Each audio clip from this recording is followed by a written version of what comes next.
Yo, Top Billin, I'm back on my battle series. The first one I did saw Derek Stingley go against Devontae Smith. So LSU cornerback going against Alabama wide receiver.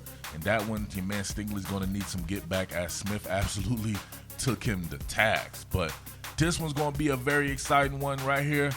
Just a few reps between these guys. But, man, I expect this year to be the absolute truth in this battle series. And that is one Israel Mukuamu from USC East. The Gamecocks going against the King Justyn Ross from Clemson. Mr. You Got Ross himself. I love this matchup because these guys are each other's physical equal. 6'4", 205 pounds. You got a damn cornerback that is 6'4", 205 going against a big-ass receiver who's 6'4", 205 pounds. Physical all day long, man. Let's go ahead and get into a couple of these reps. What more can I say? Top Billin. All right, I expect a big year from both these guys, right? These are 2 first-round draft picks, in my opinion.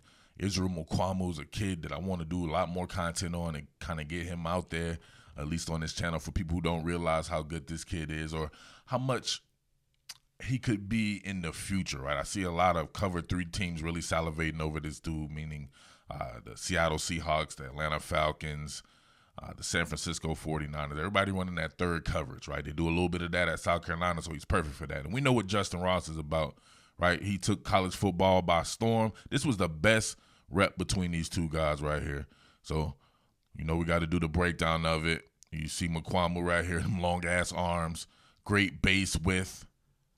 You see Justyn Ross coming to balance. Mukuamu tries to shoot the jam, right? So I like that. He was going to shoot the jam to the correct side, right? You shoot that left hand, hit that right shoulder, and ride him to the sideline. But I don't know why. He shot the jam. It was too short and didn't go back to it. So he immediately, right, flips his hips. Now he's on the shuffle mode. Now look at that. Nice hip flip right there. Turn and run with him.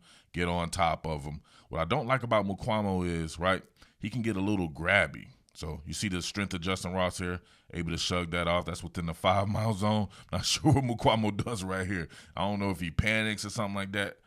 I don't know why he would be afraid. I think he can run with Justyn Ross, but you can't run with anybody right now if you do this. You can't run and pump your arms without them pumping, right?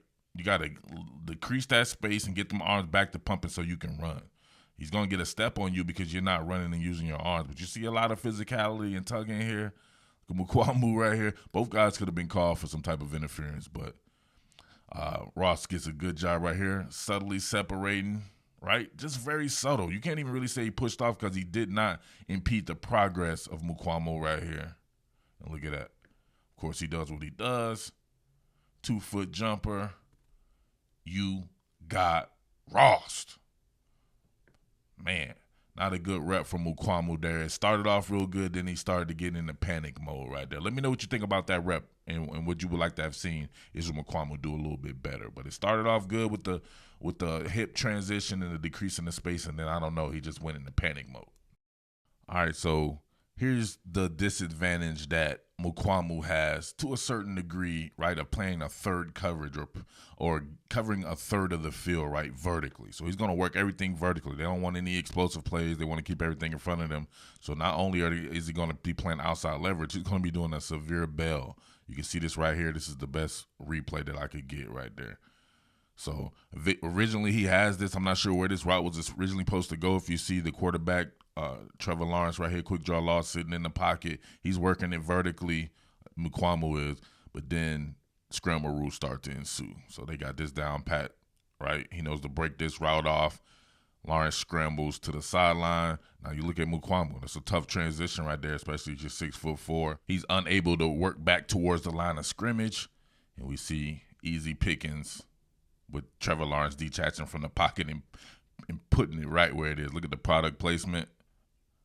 Tough. All right, so there's good matchups all over the field between these two teams, especially in the coming year with, you think, with Clemson's younger receivers, Frank Ladson and Joe Ngata, obviously along with Justyn Ross and Amari Rodgers going against that South Carolina defensive backfield. I think is absolutely loaded with Joe Horn Jr., J.C. Horn, and Mukuamu, and Jamie Robinson in the slot. So we see a whole bunch of good matchups. So these guys don't necessarily have to shadow each other.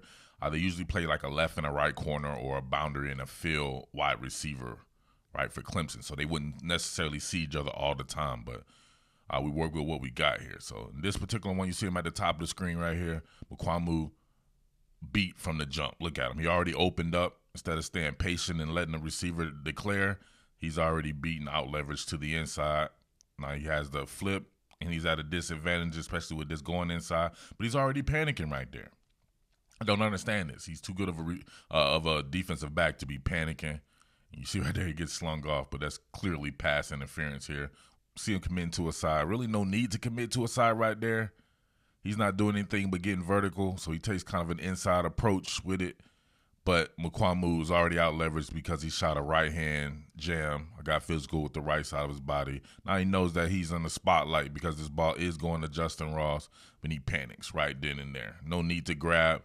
Just continue to work and trust your technique. If he trusts his technique, man, he sees that he can be a cornerback that can stop just about anyone, especially in the quick game. But see right there is a tough matchup. I'm not sure if he was geeked up for this particular matchup. This is one of those ones, right? Like we saw with A.J. Terrell and Jamar Chase. If you go against one of these elite receivers, you will be put in the spotlight. You can make or break yourself because people are that short-sighted, right, and recency bias. So he was geeked up for this, probably had it circled since the offseason, and disregarding his technique. Pulling the ripcord is what I call it. But there you have it, man. Cannot wait for round 3. Obviously, these are two 2018 kids.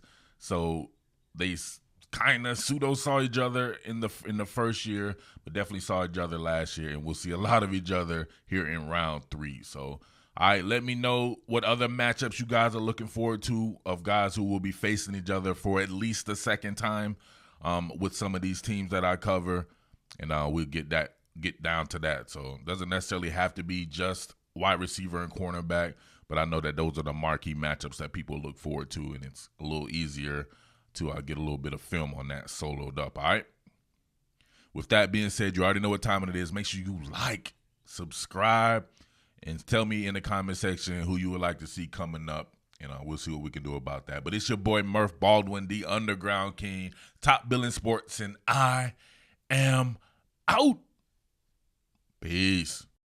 What more can I say? Top Billin.